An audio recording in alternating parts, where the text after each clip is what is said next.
Hello everyone, welcome back to our new video. So sharing your draft lets your friends and family follow your route in real time. They can see your live location, your current route and your estimated arrival time or ETA. According to official Waze support, this feature is quite accessible directly from the navigation screen and the shared drive appears as a green solid line on the Waze map. So that's why we made this small tutorial. To actually know how to share your drive in Waze, fast and easy as usual, let's get started. So first and first, let's go ahead and open our app immediately. Okay, let me get out of this menu.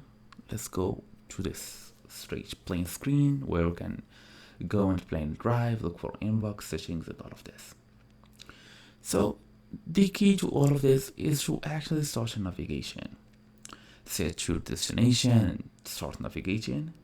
You can only share your drive once a route is active. Then you can go and tap your ETA. During active navigation, tap the ETA box. It's the estimated arrival time at the bottom of your screen.